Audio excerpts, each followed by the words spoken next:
Welcome back. You're still tuned into Trading Hour. This is the big story for the day. That's the decline in Avenue Supermarts. The stock post its Q2 results. Mangalam is joining in now. Mangalam, first up, how do you read the numbers and what's the verdict overall? Well, so if you look at the numbers, you have to look at it in three parts. The first part is the revenue, which is up around 15.5%, which is pretty much in line with what the street was anticipating because the company had given their second quarter update itself. The EBITDA, that had seen a bit of a softness. The EBITDA grew only 11% as against the revenue growth of 15.5%, which implied that there was margin compression. But more importantly, the net profit grew just 2.3%, a measly growth because the depreciation was higher. And at the same time, as was the employee cost and, we saw the finance costs higher too. The revenue mix of the company, 57% came in from foods, which is a lower margin business, as against 56.5%. And non-food general merchandise apparel saw a bit of a reduction in their overall contribution. But despite that, the gross margins were fairly stable, and that's a positive. But overall, these numbers slightly subdued. But any other important details beyond the headline numbers, Mangalam? Beyond the headline numbers, some interesting insights. The first one is that the revenue per store increased by just 1%, but more importantly, the bill cuts increased by 14%, which implies that footfalls have increased.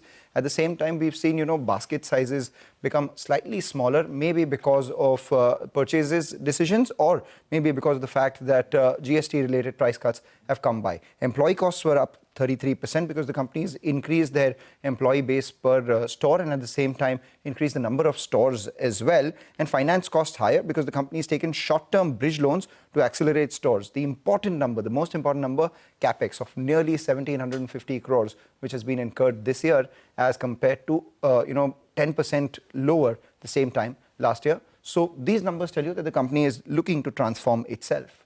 What about DMART Ready? DMART Ready, you typically imply the numbers standalone minus consolidated minus standalone. And out there, the revenue has been close to 16% in terms of growth, but the EBITDA continues to be loss-making because the company obviously is in the investment mode. The important part is they're consolidating DMART Ready operations. Last quarter, they exited one city, and in the second quarter, they exited about 5 cities. So from 26 cities, now they're back to, or 25 cities, they're now down to 19 cities. So while this business is growing, they're consolidating out here their presence and maybe optimizing for which are the more profitable, more growth-related cities. So that's something I'll be watching very closely. Brokerages are a divided house, aren't they, Mangalam? And what's the valuation picture indicating now? So if you look at DMART from here on, there are three important things to track. One, store expansion because of the capex that they've done. Secondly, impact of GST cuts on sales value in the third quarter because prices of products have come down anywhere between 5 to 15%. And thirdly, DMART Ready consolidation and expansion. How does that pan out? Those are the three theses on which all the analysts have built their estimates on DMART. And now it's a mixed picture. HSBC has a reduced rating, a target price of 3,700 rupees. They're saying that gross margin decline has stabilized, but OPEX actually was elevated. And their key concern remains around moderation in like-for-like growth, given the sort of competition that there is. CLSA, on the other hand, is a high conviction outperformer with a target price which is the highest in the street, 6,300 rupees. They're saying store additions were better year on year. And at the same time, like-for-like growth came in at 6.8%. So they believe that the company is in a transformation phase. So from here on, things will accelerate and improve.